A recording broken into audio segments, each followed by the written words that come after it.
this is Liz from People I Think Are Cool, a bi-weekly podcast where I interview my favorite creatives from across the globe. If you're looking for a dose of creative inspiration, then go to peopleithinkarecool.com or subscribe to People I Think Are Cool on iTunes and Stitcher. You like film, from cult to classic, from blockbuster to B-movies. And there just isn't that one place with all the fan fervor and passion that's covering the kind of mad, diverse brilliance that you love. Well, that's where you're wrong. AfterMovieDiner.com is that fan-built movie nirvana just for you, featuring the sweet, sweet writings of the wife dork herself. AfterMovieDiner.com. Go there. Be the best you can be.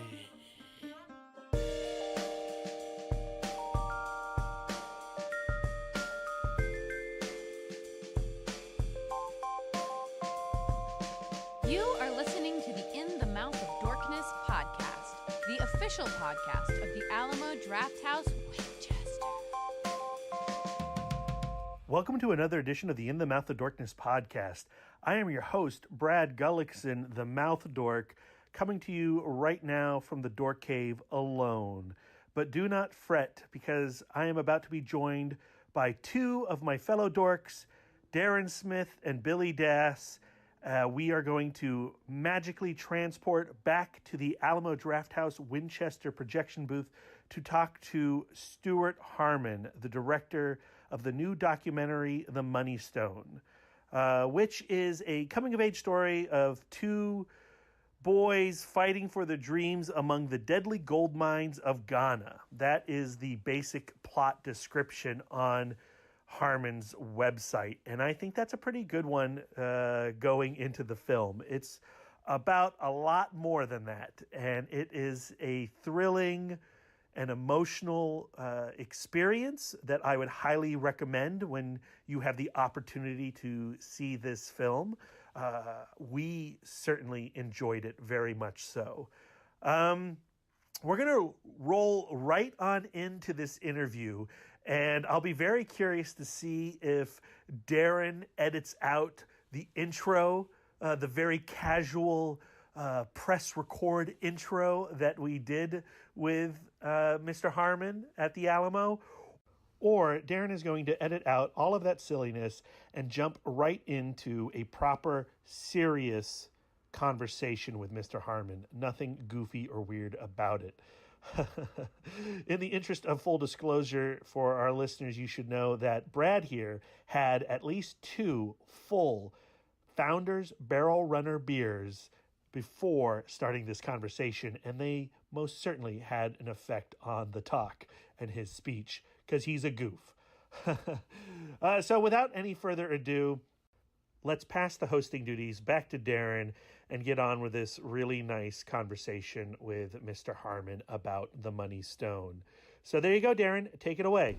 Welcome to another edition of the ITMOD podcast. Joining us is Billy Dass, the Indie Dork. What's up, everybody? And Brad Gullickson, Mouth Dork. Hello. And I'm your host, Darren Smith, the Disco Dork. And welcome to another edition of the ITMOD podcast, CHATcast.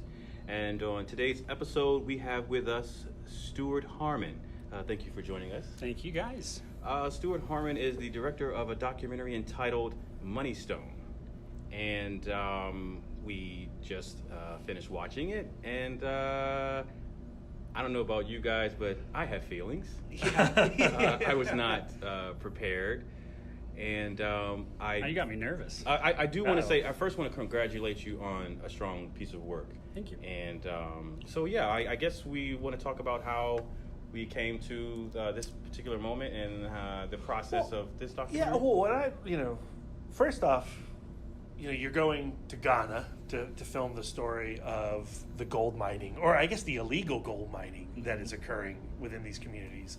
I mean, how did this become the story you wanted to tell? My understanding is you started in 2006, so it's a long beast that you've tamed here. And I just want to know, where'd the inception begin? Yeah, so it was an evolution. I'm, at heart, interested in human rights films, and so I was looking at a way, I had traveled to Ghana with a graduate school program. I learned about this huge thing called mining. I didn't know anything about it, but I was really interested just because of all the human rights problems around it. And so essentially I was like, okay, how do you tackle this as a human rights film, but not just make it another boring caricature about like the same old, mining's bad, this is good, blah, blah, blah, blah, blah, which has been done a million times. Especially about films about Africa. There's so many films about people in Africa, and they're like X way, and they just become caricatures when we really know that, there's so many more nuances of like families and lives and people and all those kind of things.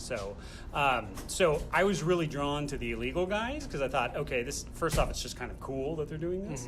Mm-hmm. And then second off, it just hits on so many different issues in terms of human rights, in terms of social justice.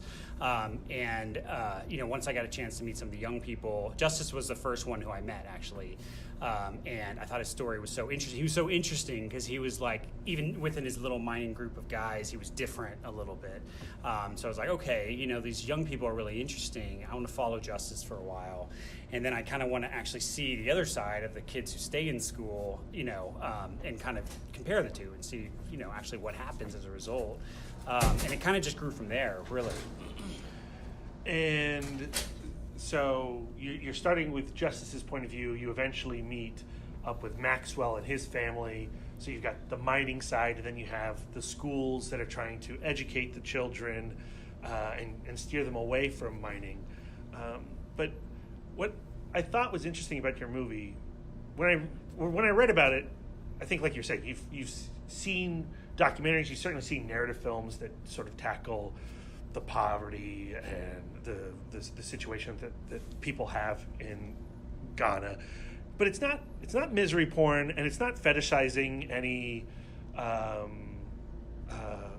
It's not fetishizing poverty either. So I was kind of curious. How do you? I mean, you obviously come in with a point of view, but how do you make it? How do you determine that it's the balance that you're not putting too much of your own point of view into it? Yeah, that's a good question. And I've had a beer. I've had a few beers, so I'm rambling at the moment. I get the idea. Yeah. I just heard the word fetish over and over. Yeah.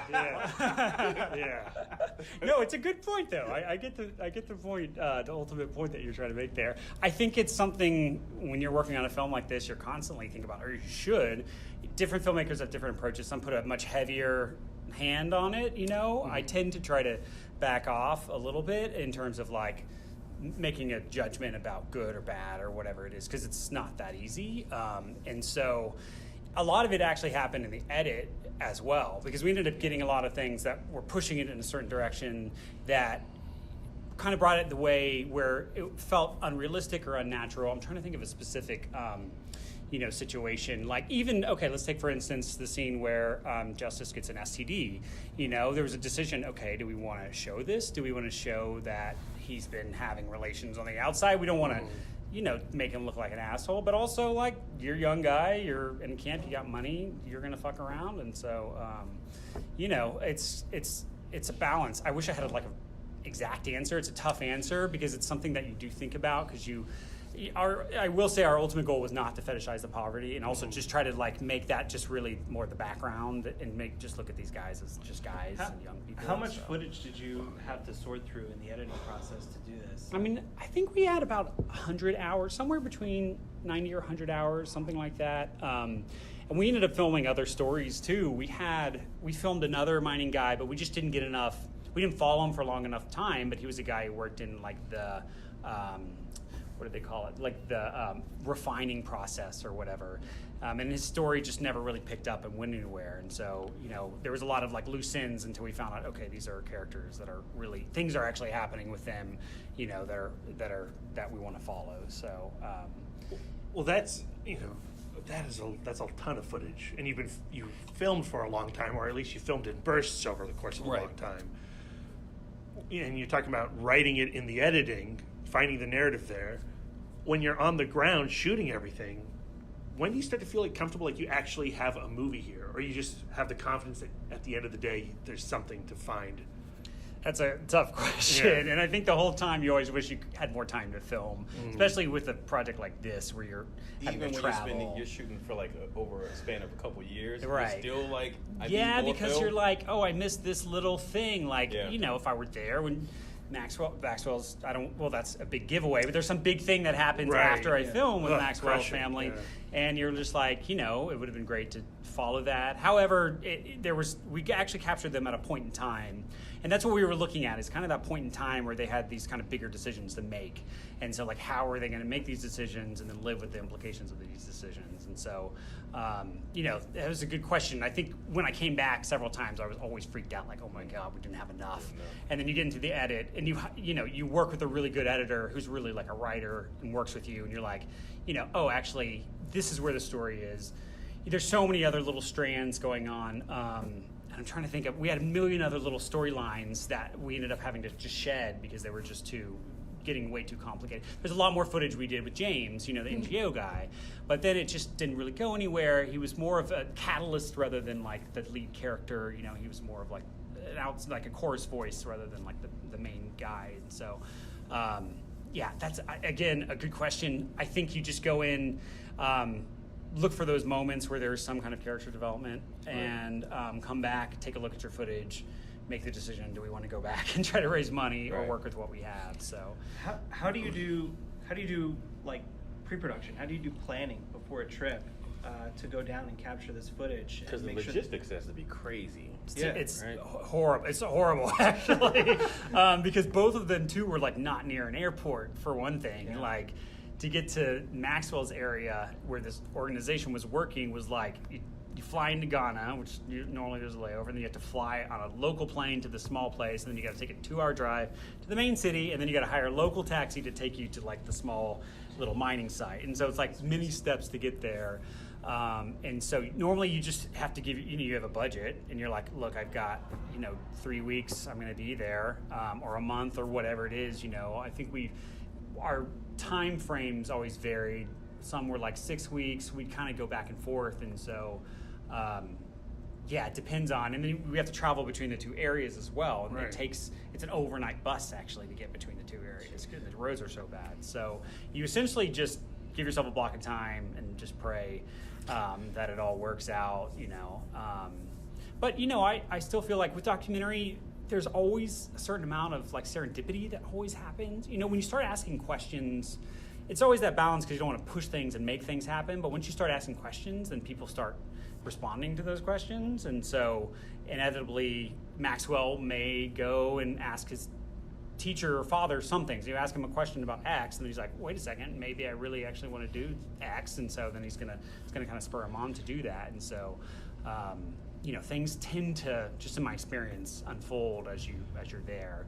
Well, then we learned during the Q&A after the screening that you don't speak the language, and so you'd be filming scenes of conversation, and you don't know what's actually being said. Right.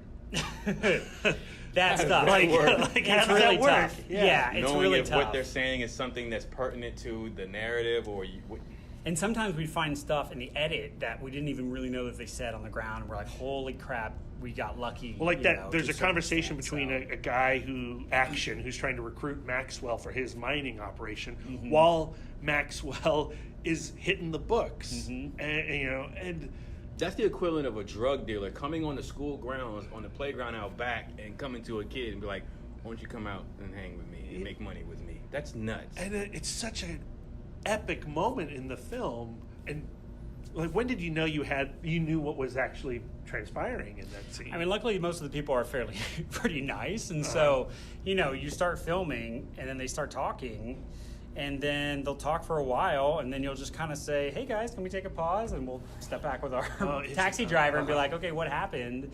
And sometimes you will ask people, hey, I didn't catch that thing. It depends on the moment, because obviously if you're in an intense moment, while the guys are fighting, you're not like, hey, I missed you telling that guy you're going to cut him or whatever. Can you say that again, kind of thing. It's pretty delicate. And then in the edit, you find a way to cover that scene. There's a lot of times where a scene didn't have enough material, and so the interview had to kind of fill in a little bit more than you would on other ones. They all vary kind of on the scene itself, and so when you're mapping it out, you're kind of looking at that. And then we shot other things that we thought were scenes. We had a great scene where he was like, he had been playing soccer still with his friends, and he met up with his old mining company friends who used to work in the pits also, who were still there, and like, they just didn't. They didn't really advance the story. It was an interesting kind of scene in and of itself because it was interesting to see him with the old kids who he had mined with previously. But like in terms of like his development, we had to make a decision: do we put this in the film or not put this in the film? So, it was a huge different thing. With Justice, for instance, his English was really good, and so we could say, okay, we find a moment. We'd see they get into a fight, and we'd find a moment and be like, hey, can you tell us what happened? Oh, really? That sucks. What are you going to do next? Okay. So you do have to kind of plan it a little bit, but a lot of it's just trying to be at the right place at the right time to a certain extent. And still, that scene happens where, they're not going to pay him for the work they've done. Oh man. You find yourself in a really heated, potentially dangerous sequence, and then you have to ask him 10 minutes later, 20 minutes later, well, what was that all about? And his emotional state, that's got to be such a surreal experience for him. Right. Yeah, that's something you have to figure out over time. I think experience, because I do this for a day job as well. I've worked in television for a long time on a variety of different TV shows, filmed lots of crazy stuff. I filmed in war zones. Right. I filmed and this wasn't your first time in Africa either. It was when I first started filming, okay. and then I'd gone back for different projects. Okay. Over the course of time. Yeah, so I've done enough traveling abroad in these situations that you have to be very delicate because you can also lose access, or the person can clam up. There were many times where Justice didn't want to talk about it. So his father was like a big thing. He didn't want to talk about him, and so I had to just say, okay.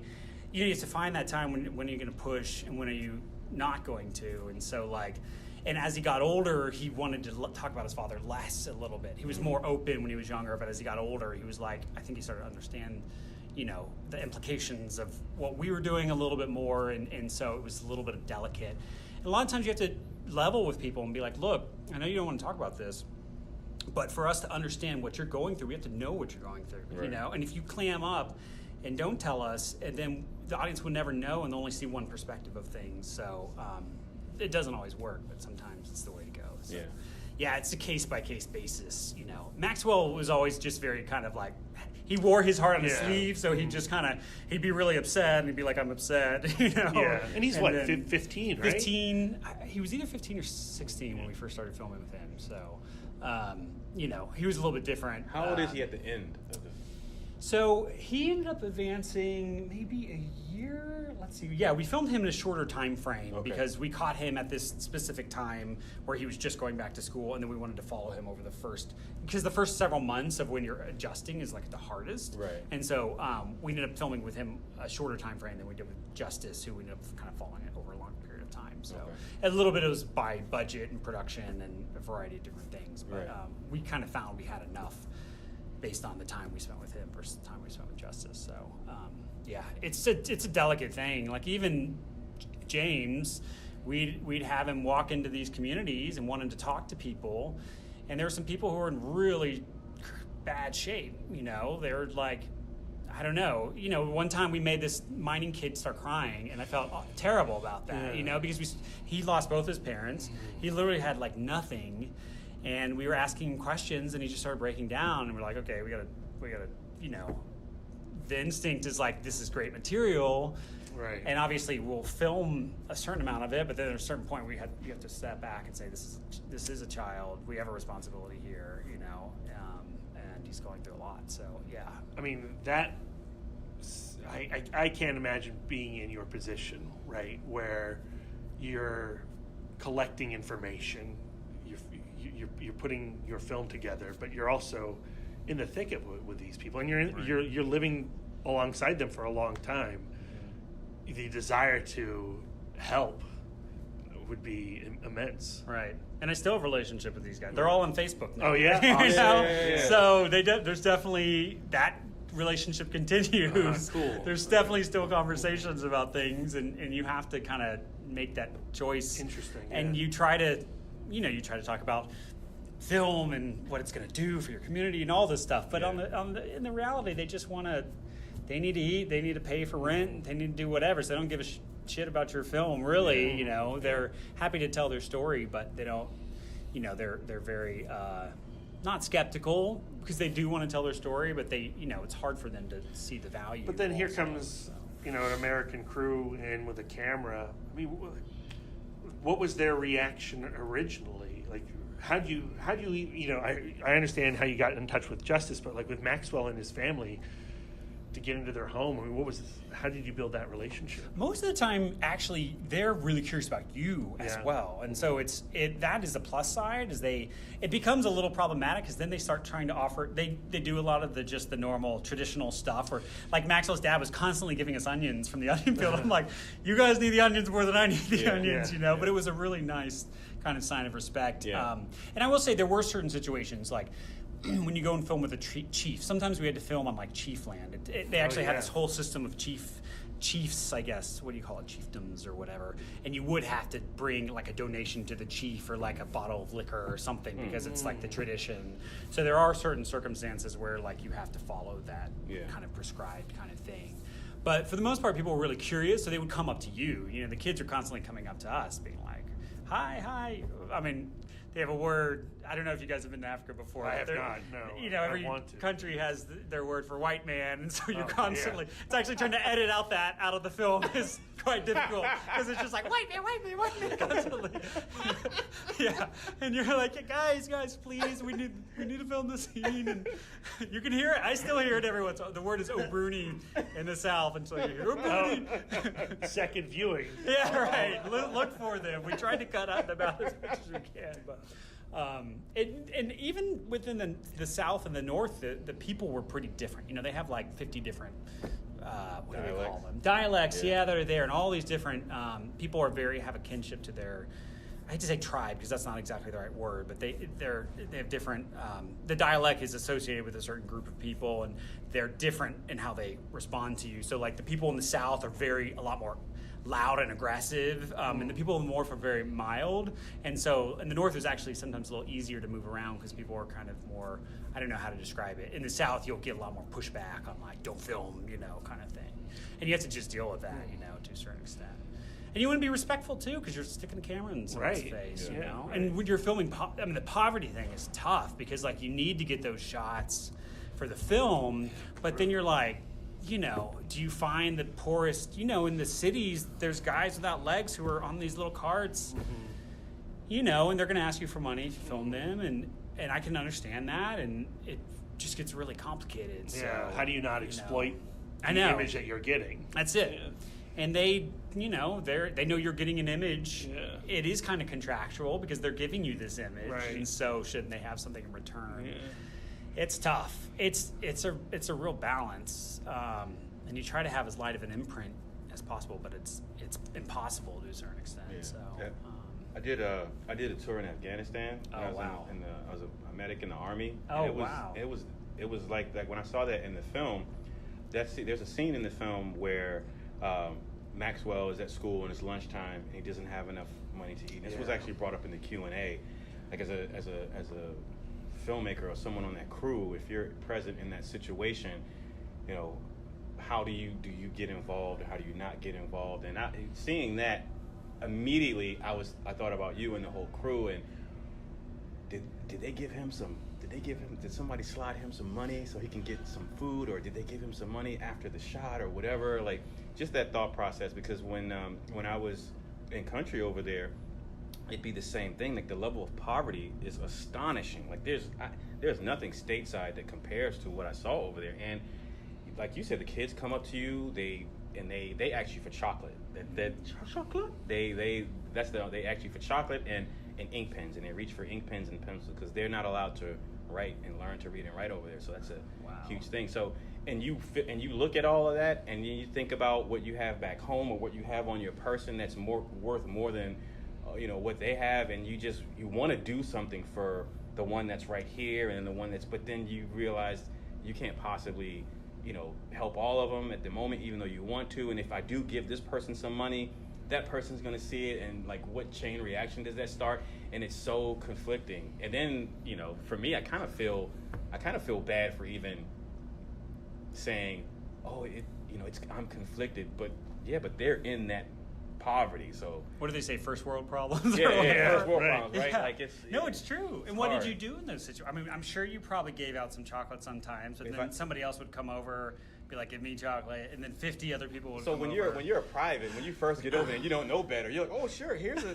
chocolate, or here's an ink pen." Hey guys, and then the I'm looking sergeant at says, you. "No!" And as soon as that kid Don't takes it, do like, it. either that kid Swarm comes in. either that kid gets like Attacked. swarmed, or you get swarmed, and you're just throwing out kids trying to jump up in the back of the vehicle. Go, go, go, go! Right. Throwing out candy. It's nuts. But it's hard. It's hard. It's really really is. difficult. Like we ended up buying like a soccer ball, you know, because then it's like that's something they can all use. It's at least like, you know, and normally we would. Yeah, that helped. Although the soccer ball, we bought it in town, and they only sell these cheap Chinese ones that on an African pitch, it hits one rock and then it busts, and you're like, oh my God. Yeah. And it was like, I don't know, $30 or something. You're like, this is ridiculous, you know? Then I just wasted money on the soccer ball. They can't eat, you know? It's a constant cycle. Yeah, you know? it really is. kills It really you. is. I mean, I would try to not, like, if I were partaking in something, then I would invite them to partake in something, you Right. know? I would or if I wasn't partaking in it, I wouldn't. And so I tried to maintain that as much as I could. So, like, again, like I said, sometimes we had to travel from place to place, you know, like traveling with Justice into town to see his father was a long ways away, so we'd have to stop for food. And so, like, at that point, like, I'd buy him food or something because we were eating as well. So, but it's hard. I mean, I think that's really one of the hardest things. And my producer Paula, who was with me, we sometimes would kind of have a discussion, like, because she wanted to give, you know, which I don't blame her, and I was like, you know, the repercussions of that. So, yeah, often too, we would try to buy like products from the family members because they're always like selling stuff. So that we felt like at least you're kind of contributing into the community in a way. Right. And so, like Justice's father sold little candies or whatever, and so we'd like buy some candies or something like that, because then it felt a little bit more like you were a customer and that kind of thing. Right. Yeah, there's no simple answer, and you know, different. Like I was saying before, journalists in America are pretty strict about that, but in other countries they'll pay for access, you know, and that's just what they do, and so it's really problematic to a certain extent. So you spent more than 10 years of your life off and on constructing the Money Stone, and now you're taking it on the festival circuit. It's got to be extremely surreal to be showing it in front of audiences now. It's surreal to not be still editing it. That's the part where you're just like, oh, I actually don't have more shit to do on this film. No, it is. I mean, once you get it on a big screen, it's like, I don't know. I'm like, I keep telling myself, don't say it was worth it. Don't say it was worth it because you are so much money in debt and all this stuff. But, you know, it's a really rewarding feeling. And I do have a larger mission that I don't take that lightly, that I do want the film to have some kind of impact. So, you know, besides the festival circuit, we've teamed up. We know some people at the National Resources Defense Council. They do a lot of stuff in Ghana in terms of like trying to help this issue. And so we've already in discussions with them about how we can screen it there, how they can use it as a resource. So that would be really helpful. But on the flip side is we also do want distribution and all that stuff to try to recoup some of our own, you know, of course, budget that we've put into it. So I don't know, like there's that moment early on in the film where I can't remember who says it, but there's no factories in Ghana. There's no manufacturing going on. You know, we're not making cars. We're not putting computers together. What we have are the minerals in our land that for some reason stupid outsiders want. And, you know, I kept looking at my wedding ring while I was watching the film. You know, this thing that I do cherish. But like, what did it take to get this gold band around my finger? A lot. Yeah. Just because even in Ghana, they're mining for like flex, you know. So even to get to that is and the mercury, right. You know, like it sucks. I mean, mining. There's no. It's always been like that. A little bit, unfortunately. Like you're pulling this thing out of the earth. You're it's destroying their the earth. land. Like and I don't know. And then on top, I mean, we didn't even cover it, but the deforestation. I mean, they're destroying their rivers, like all of this stuff. But then you don't blame them. The government's been really trying to crack down on them, but like you can't. First off, you just can't stop you can't blame them at all. Yeah, exactly. Because what are you going to do? But then you want them to do it responsibly as well. It's a huge problem. So essentially, there's been groups trying to create this thing called Fair Trade Gold, where they eliminate a lot of these issues. But the problem is, so they have all these standards. So there's like no child labor, no mercury, you got to wear helmets, all this stuff. But for those people, they can't afford that. Right. Their kids have to do it. They have to use mercury because it's a lot cheaper. And so what do? There's not a lot of other options. And so then they can't be Fair Trade Gold. So they've been trying to find ways to You're do talking direct to about market. people who don't eat 3 times a day, and yeah, they could give a shit about your fair trade goal. Right. I don't know. I know. That's what it boils down to. It's like when you can't eat, you're just like, and I don't even blame them for going to. That's why we were trying not to make it a puff piece for the NGO either, because like they didn't have a lot to give them. They were really trying to get them to do it on their own will. They give them a few things, pay for their school fees, the basics, but like it's a hard decision. But it does take a little bit of like above and beyond to get beyond that as well, which I think like Maxwell's family, his father essentially tried to do was like, look, we're just going to sacrifice and try to make this work, and we aren't going to eat, but And to be fair, there are people in America also who don't eat in this day and age, which is kind of messed up as well. Yeah. So the hunger thing is a major problem. But yeah, at least you're getting the story out there, and